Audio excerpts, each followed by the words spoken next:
여러분, 우리 아까 인사하긴 했지만 이렇게 한번 더 인사를 하면 좋겠습니다. 우리 옆에 또 뒤에 앞뒤로 인사하겠습니다. 주님이 함께 하시는 곳이 가장 안전합니다. 아멘이십니까, 여러분? 네, 아멘입니다. 여러분, 이 세상에 자기 자신이 어리석은 사람이 되기를 원하는 사람 있을까요? 네, 없을 겁니다. 만약에 있다면 좀 정신이 이상한 사람이 되겠습니다. 누구나 다 지혜로운 사람이 되기를 원합니다.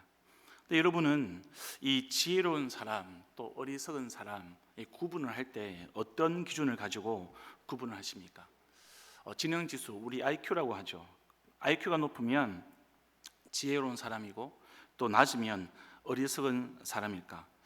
열심히 공부해서 수학 문제라든지 어려운 학과 문제를 잘 풀면 지혜로운 사람이 되고, 그렇지 못하면 어리석은 사람이 되는 걸까? 여러분, 세계적으로 IQ가 높다라고 알려진 한국인 K씨가 있습니다. 이분의 IQ는 200이 넘는 걸로 그렇게 보도가 됐고요. 이분은 생후 11개월이 되었을 때 천자문을 뗐습니다. 아마 여러분들 가운데 11개월 때 천자문을 떼신 분이 있다면 IQ가 200이 넘으시는 거죠. 200이 넘는 분입니다. 이분은 만 2살이 됐을 때 일기를 썼대요. 그리고 4살 때 5개국어를 할 수 있었다고 합니다. 8살에 미국 대학에 입학해서 11살에 석박사 과정을 수료했고요. 졸업은 아닙니다. 16살까지 5년 동안 미국의 나사의 연구원으로 근무하다가 한국에 돌아왔다는 그런 보도가 있었습니다. 이 사실에 대해서 검증이 안 되었다, 이렇게 주장도 있습니다만, 아무튼 이분은 한국에 돌아와서 국내 대학을 졸업을 하고요. 결혼해서 지금은 아주 평범한 가정으로 살고 있습니다. 한 언론과의 인터뷰에서 그분은 이렇게 이야기했습니다. 우리 한국 사회가 너무 이 영재 교육에 집착을 해서 오히려 그런 수재, 영재들을 망치고 있다. 이런 이제 비판적인 이야기도 했습니다. 그래서 이제 그런 기회만 되면 금종고시 야학 강사로 봉사를 하고 있다고 합니다. 이런 이제 K씨의 사례, K씨의 이야기는 높은 지능, 그것과 지혜가 비례하지 않는다는 것을 잘 이야기해 주고 있습니다. 여러분, 이런 지능 지수가 이 어리석음 또는 지혜로움의 기준이 아니라면, 그렇다면 우리 경제적인 측면에서 주식 투자를 잘한다든지 어떤 부동산 투자를 잘해서 이 고수익을 내면 지혜로운 사람이고, 그렇지 않으면 이제 어리석은 사람이 되는 걸까? 여러분, 요즘에 이제 삼전닉스라고 우리 경제의 화두입니다. 아마 여러분들 가운데 이 삼성전자라든지 SK 하이닉스 주식을 가진 분들이 들어 있을 텐데요. 지금 주가가 좀 많이 내려가고 있습니다. 고점에서 주식을 사신 분들 아마 스스로 자책하고 탄식하고 아마 허탈해 하실 수도 있습니다. 반대로 고점에서 주식을 파신 분들은 쾌재를 부르시겠죠. 만약 그렇다면 여러분, 이 고점에서 주식을 사신 분들은 어리석은 거고, 고점에서 주식을 파신 분들은 지혜로운 걸까? 한번 마음속으로 답변해 보시겠습니까? 아니면 마음과 이 생각이 좀 따로 대답이 되시나요? 저는 여러분의 표정을 보니까 그래도 나는 건강한 신앙이기 때문에 이런 지식, 그 다음에 시험 성적, 어떤 분화, 권력, 이것이 지혜와 그닥 상관이 없다라고 생각하시는 것 같아서 좀 다행입니다. 근데 여러분, 이상하지 않습니까? 이런 것들이 지식, 처세술에 속하고요, 지혜하고 크게 상관이 없다고 생각은 드는데, 왜 우리는 우리의 자녀가 지능이 높으면 좋겠고, 좋은 대학에 갔으면 좋겠고, 시험 성적이 좋으면 좋겠고, 내가 투자하는 상품마다 그냥 대박이 났으면 좋겠고, 높은 자리나 인정받는 그런 명예를 내가 얻으면 좋겠다라고 생각하는 이유가 뭘까요? 그게 지식이나 처세술에 속하고 지혜하고 그닥 상관이 없다라고 우리가 이야기를 하면서 그것을 추구하는, 그것을 바라는 우리의 마음은 그 이유가 뭘까라는 겁니다. 세상이 그렇기 때문이죠. 세상이 지식이나 처세술이 없는 사람은 지혜로운 사람이 아니라고 생각하기 때문에, 그렇게 보기 때문에, 이런 지식, 처세술이 대단하다라고 인정하기 때문에, 그리고 그 처세술과 지식에 성공이라는 가치를 부여하기 때문에 그렇습니다. 그래서 여러분, 우리는 이 성공하는 삶, 그런 삶을 지혜로운 삶으로 이해하고, 이런 방식으로 성공하는 사람을 지혜로운 사람으로 인정하는 세상 분위기 속에서 살아가기 때문에 그 영향을 받는 거죠. 조금 전에 여러분 제가 IQ 이야기했습니다. 또 다른 분이 있는데요, 이분도 한국 사람입니다. 근데 전 세계에서 가장 지능 지수가 높은 사람으로 등재가 되었습니다. 이분은 공식적으로 이 기네스북에 등재가 되었습니다. 이분 IQ가 얼마인지 아세요? 무려 276이에요. 276. 뭐 사람이 살면서 그렇게 높을 필요가 있을까? 이런 생각이 들기도 하는데, 뭐 금사기로가 그러니까요. 276입니다. 근데 이분에 대한 한 언론사 기사 제목이 이렇습니다. 역사상 가장 높은 IQ 타이틀, 한국인이 쥐었다. 여러분, 역사상 가장 높은 IQ인지 아닌지도 확실하지 않지만 그 IQ 타이틀 쥐면 뭐하고요? 안 쥐면 뭐 어떻습니까? 그런데 이 기사는 벌써 이미 이 IQ가 가장 높다는 사실 하나만으로 세상으로부터 인정과 성공의 가치를 부여하고 있는 것이죠. 여러분, 이게 우리가 살아가는 세상의 일반적인 얼굴이고요, 우리는 그 영향력 받고 살아가고 있습니다. 근데 바울은 이런 종류의 분위기를 로마서 12장에서 뭐라고 이야기하냐면 시대의 풍조라고 표현했고요, 우리는 흔히들 이것을 세상 풍조라고 그렇게 표현을 하고 있습니다. 근데 여러분, 아시다시피 성경은 이런 세상 풍조를 우리가 본받아야 할, 우리가 따라가야 할 그런 대상이나 가치가 아니고요, 경계해야 할 대상이라고 분명하게 못 받고 있습니다. 그럼 우리 하나님은 어떠실까? 우리 하나님은 어떤 사람을 지혜로운 사람으로, 또 어떤 사람을 어리석은 사람으로 말씀을 하고 있는 것인가? 오늘 본문 1절과 2절입니다. 하나님이 어리석게 보는 사람은 마음속에 하나님이 없다라고 하는 사람이에요.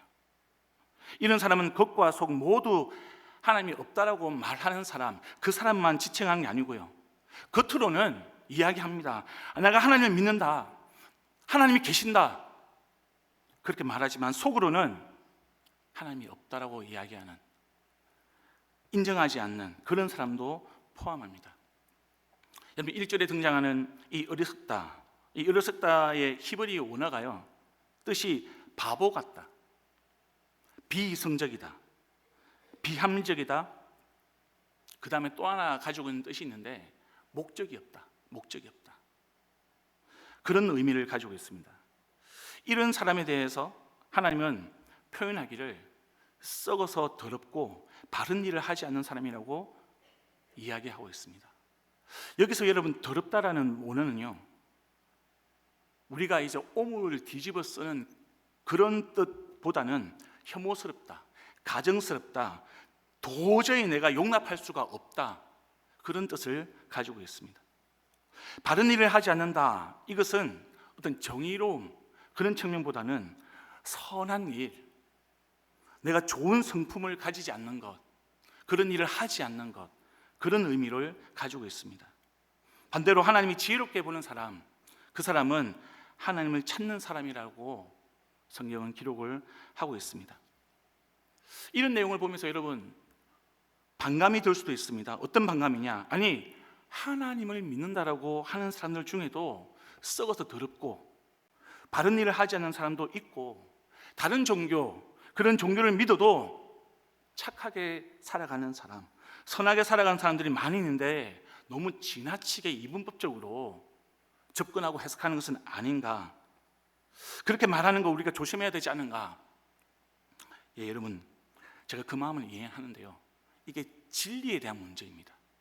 여러분, 진리라는 것은 불변하는 겁니다. 상대적이지 않습니다. 진리가 변하면 더 이상 진리가 아닌 것이죠.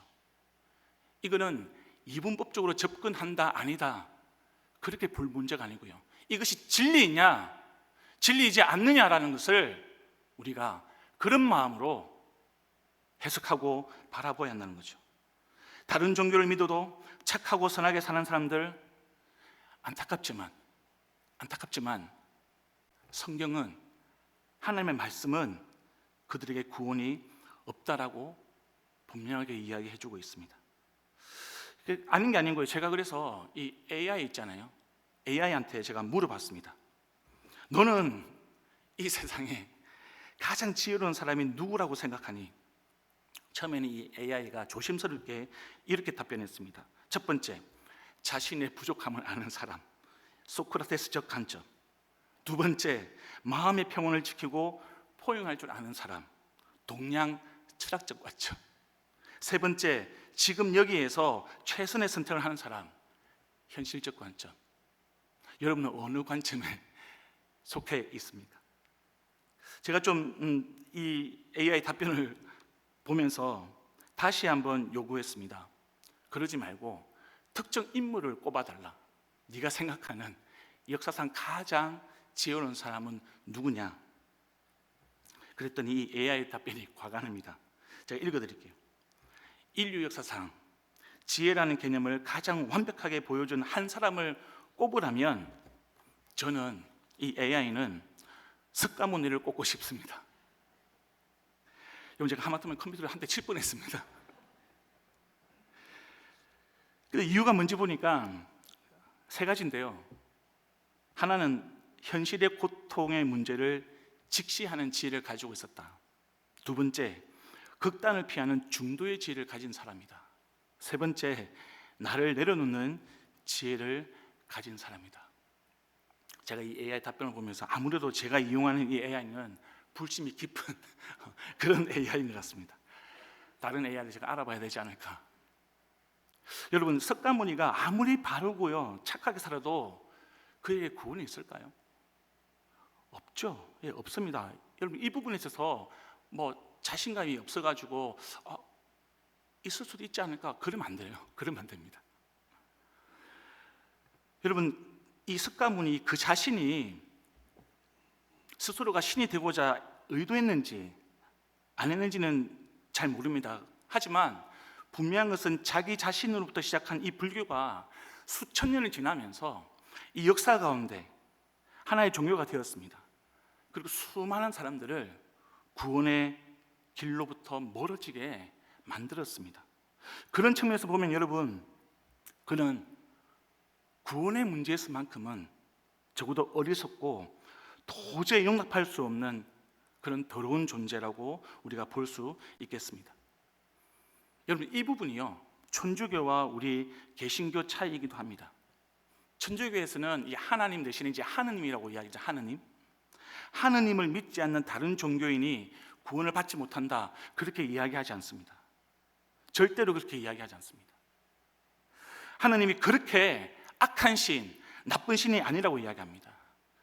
하나님은 선한 신이기 때문에 그런 사람들, 다른 종교를 믿는 사람들을 위해서 연옥이라는 것을 만들어서 구원의 길을 주시는 분, 그런 분으로 묘사하고 있습니다. 가르치고 있습니다. 그리고 하나님이 아닌 비록 다른 종교, 예를 들어서 내가 석가모니를 신으로 믿고 섬겼더라도 하나님은 그 종교심, 그 마음을 주셨기 때문에, 하나님이 주셨기 때문에 연옥으로 간다고 가르치고 있습니다. 되게 그럴싸하죠, 여러분. 사랑의 하나님을 강조하는 것처럼 그런 교리를 만들었습니다. 근데 결국 그 교리는 예수님이 굳이 우리의 구원을 위해서 이 땅에 오실 필요가 없는 교리입니다. 오시더라도 안 오실 때보다 이 구원의 문제를 더 복잡하게 만들어버리는 그런 결과를 초래하는 거죠. 왜 그렇습니까? 내가 굳이 예수님을 안 믿어도요 구원받는 길이 열려 있는데 굳이 예수님이 오실 필요가 뭐가 있겠습니까? 그래서 여러분, 진리적인 측면, 우리가 믿고 있는 성령의 진리적인 측면에서는 어리석고요 용납할 수가 없는 것이죠. 여러분, 이 시편은 문학 장르에 속합니다. 그래서 이 시편을 볼 때는 우리가 문학적으로 좀 이해할 필요가 있습니다. 문학적으로 여러분 다소 과격하고 과장스럽게 표현이 되어 있는 경우가 있습니다. 오늘 시편도 그렇습니다. 뭐 아무도 없다, 뭐 이런 표현들. 시인 다윗은 그렇게까지 과격하고 또 과장스럽게 표현하면서 전달하고 싶은 메시지가 있다라는 거죠. 그 메시지가 뭘까? 그것은 하나님에게 있어서 이 지혜의 핵심은 세상적인 관점, 그는 세상 풍조가 아니고요, 하나님의 관점, 하나님과의 관계라는 겁니다. 그래서 여러분, 우리가 이 본문을 이렇게 이해하는 것이 바람직합니다. 사람이 아무리 지능이 높고 시험 문제를 잘 풀고 돈을 많이 벌고요, 높은 명예와 지위를 얻는다 할지라도 하나님이 보시기에 하나님이 없다고 하는 사람, 하나님과 무관한 사람, 그 사람은 어리석은 사람이라는 겁니다. 이것은 여러분, 신이 없다라고 하는 사람을 포함하는 뿐만 아니고요, 하나님을 인정하지 않고 하나님 대신 우상을 섬기는 사람까지 다 포함하는 그런 메시지인 거죠. 그러면 이 어리석음이 어느 정도냐? 네, 그 안에는 생명이 없기 때문에 썩어서 마치 더러워진 존재, 시체와 같은 그런 존재라는 겁니다.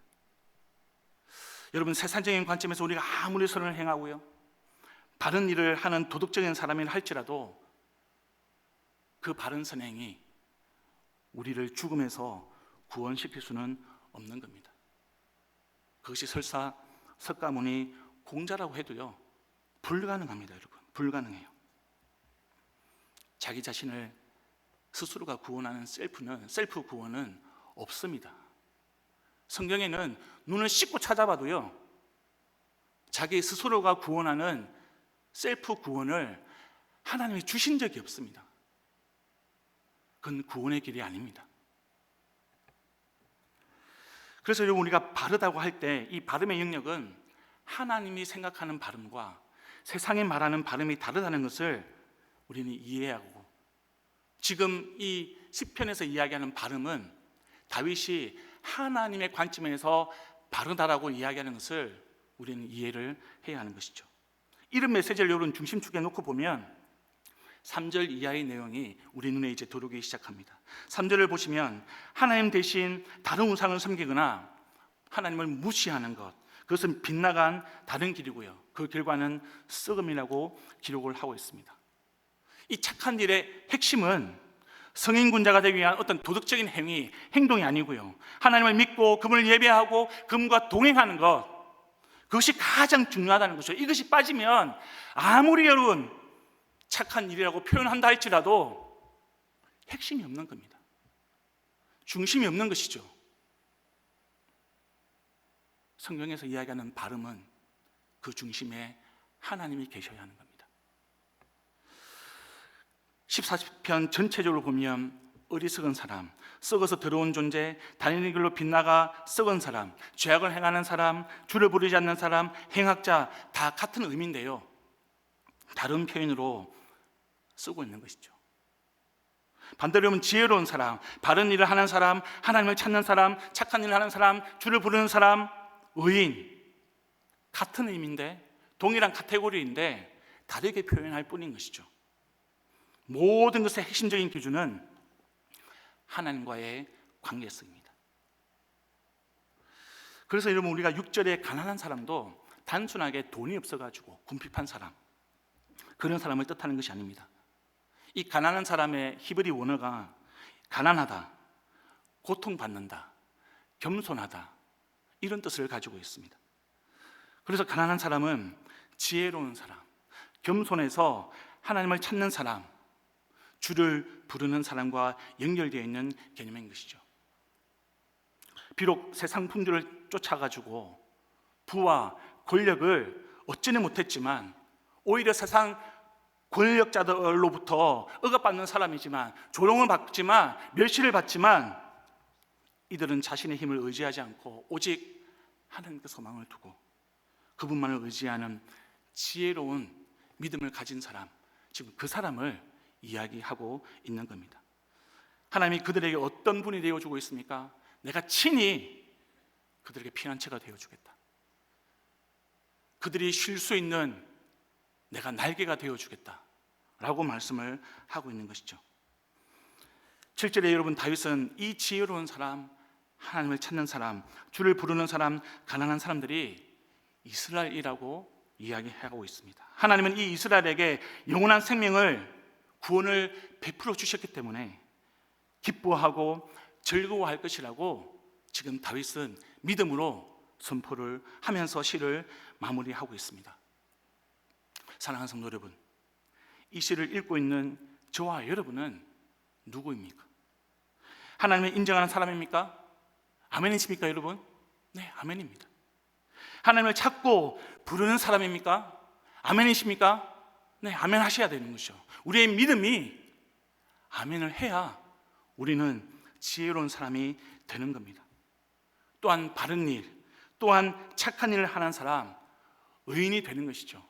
무엇을 따라서? 믿음을 따라서 그렇습니다. 우리는 스스로 내가 착한 일을 하기 때문에, 도덕군자이기 때문에 우리가 바르고 착하고 의인이 아닙니다. 우리 누구 때문에 바르고 의인이라고 칭함을 받고 있습니까? 바로 예수님 때문이죠. 예수님 때문에 우리는 의인이 되는 것입니다. 이런 믿음으로 살아갈 때 여러분, 세상에서는 조롱하고요, 멸시합니다. 가난합니다. 고통받습니다. 그런데 그 조롱과 멸시와 가난과 고통 때문에 우리가 더 하나님을 의지하는 사람, 그 사람이 하나님은 지혜로운 사람이라고 분명하게 말씀을 해주고 있습니다.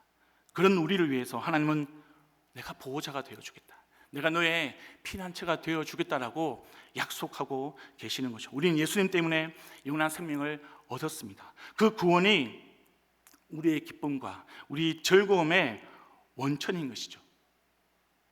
저와 여러분의 기쁨이 어디서 나고 있습니까? 저와 여러분의 즐거움이 어디에 있습니까? 다윗의 고백을 기억해 주시기를 부탁드립니다. 하나님이, 우리의 구원이 우리 기쁨의 원천이고 우리 즐거움의 뿌리인 겁니다. 성도 여러분, 이 시편 14절에서 말하는 지혜로운 사람, 제가 그 지혜로운 사람을 금요일과 토요일에 걸쳐가지고요 만났습니다. 그 지혜로운 분의 이야기를 좀 소개하면서 오늘 설교를 마무리하고자 합니다. 제가 금요일, 토요일 이 우간다 팀, 그 단기봉사 팀이 있는데 MT를 다녀왔습니다.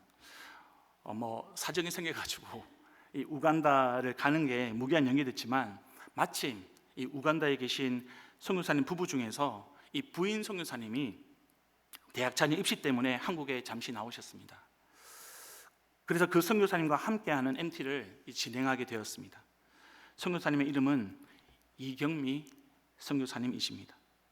이 선교사님이 이 1박 2일 하는 동안에 사역과 삶에 대한 은혜의 나눔을 해 주셨습니다. 여러분, 이분은 우간다 선교가 비전인 남편 목사를 만나서 결혼을 했습니다. 결혼 전부터 이 남편 될 사람의 비전이 선교라는 것, 그리고 우간다를 품고 있다는 것을 알았다고 합니다. 그런데 정작 본인은 이 아프리카라는 지역이 험지이기 때문에 선뜻 가겠다, 내가 선교를 하겠다, 이런 마음의 준비가 안 되어 있었다고 하더라고요. 근데 남편 목사님은 지혜롭게도 이 부인 선교사님을 채근하지 않고요, 선교사님이 마음의 준비가 될 때까지 내가 기다리겠다, 그때 선교를 가겠다라고 이야기해 줬다고 합니다. 결혼을 했습니다. 첫째 딸이 태어났습니다. 이 아이가 돌 즈음에 이 선교사님이 컵라면을 먹으려고 이 물을 팔팔 끓여서 부었는데요, 어떻게 하다 보니까 그 컵라면을 이 용기를 잘못 건드려 가지고 그 뜨거운 물이 이 자기 아이 이제 머리하고 이 얼굴 쪽으로 쏟아져 내렸다고 하더라고요. 병원에 급하게 달려갔습니다. 근데 이 아이 머리와 이 얼굴에 있는 피부가 많이 상해가지고 치료가 쉽지 않았습니다. 그리고 설사 치료가 된다 하더라도 이 머리카락이 자라나지 않을 정도로 이 후유증이 있을 수도 있다, 이런 이제 상황이 되었습니다. 여러분, 이 아이의 치료 가운데 이 선교사님은 하나님의 회복의 손길을 경험하게 되었습니다. 이 화상의 흉터는 좀 남았지만 머리카락이 이 화상 흉터 사이로 자라기 시작했습니다. 그리고 시간이 지났는데 피부 이식을 하지 않아도 될 만큼 회복해 하시는 그런 하나님의 은혜를 경험을 하게 된 거죠. 이 딸의 회복 과정을 경험하게 되면서 지켜보면서 선교사님이 이런 깨달음이 왔다고 합니다. 하나님이 함께 하시는 것이 가장 안전하구나. 그리고 아프리카 선교를 결심하면서 이듬해 우간다로 떠나셨습니다.